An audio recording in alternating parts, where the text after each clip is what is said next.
लेखिका ने बताया कि अब वे फिर ऊंचाई की ओर चढ़ने लगे। उनके जो भी सहयात्री थे, जीप में बैठकर जितेन उन्हें लेकर जा रहा था और जब वे ऊंचाइयों पर चढ़ते जा रहे थे तब जितेन बता रहा था कि अब हम हर मोड़ पर हेयर पिन बेंट लेंगे। हेयर पिन बेंट अर्थात जब सीधी चढ़ाई होती है तो उस समय जीप या जो भी साधन होता था उसको रोका जाता था और रोककर एकदम तेज़ी से ऊंचाई पर चढ़ाया जाता था।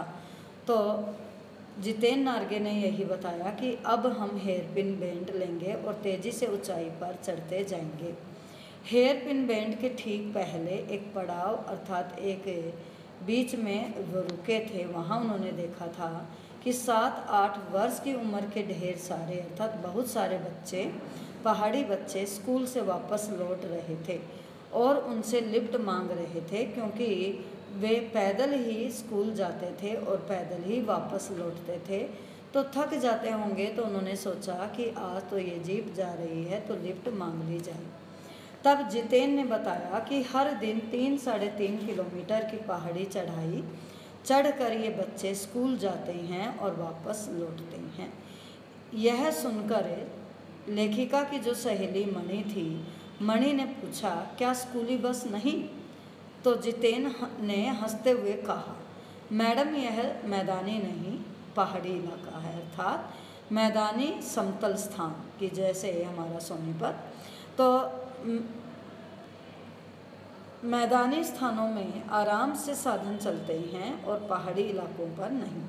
तो मैदान की तरह यहाँ कोई भी आपको चिकना वरबीला अर्थात मोटा या बढ़े हुए पेट वाला नहीं मिलेगा, क्योंकि यहाँ जीवन कठोर है। नीचे तराई में ले देकर एक ही स्कूल है, अर्थात दूर दूर तक कोई स्कूल नहीं है, केवल एक ही स्कूल है। इसलिए बच्चों को दूर दूर से वे स्कूल आना पड़ता है और उन्हें पैदल ही आना पड़ता है और पैदल ही वापस लौटना पड़ता है।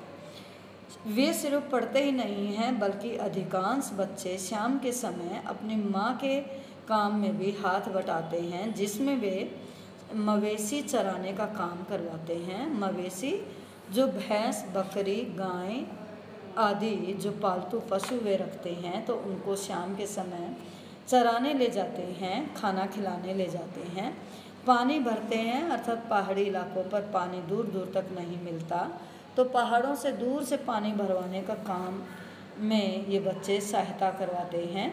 जंगल से लकड़ियों के भारी भारी गट्ठर ढोते हैं, अर्थात लकड़ी बीनने का काम ये बच्चे करवाते हैं, क्योंकि उस समय तक हो सकता है सभी घरों में गैस उपलब्ध ना हो, तो इसलिए चूल्हा जलाने के लिए लकड़ी की आवश्यकता पड़ती थी। तो बच्चे ही अपनी माँ के काम में सहायता करवाते थे, जंगल से ये लकड़ी लाने का काम करवाते हैं। खुद जितेन ने बताया कि मैंने भी ढोए थे, अर्थात मैं भी जब छोटा था तो मैंने भी लकड़ी लाने का काम अपनी माँ की सहायता के लिए करवाया था। अर्थात हर बच्चा शाम के समय घर के काम में भी सहायता करता है। खतरा अब धीरे धीरे बढ़ने लगा था कि लेखिका ने बताया कि खतरा अब धीरे धीरे बढ़ रहा था, अर्थात और ज़्यादा ऊंचाई का रास्ता आ गया था। रास्ते और भी संकरे होते जा रहे थे, अर्थात और भी जो टाइट होते जा रहे थे, तंग होते जा रहे थे। कई बार लगता जैसे रास्तों को इंची टेप से नापकर एक जीप जितना ही चौड़ा बनाया गया।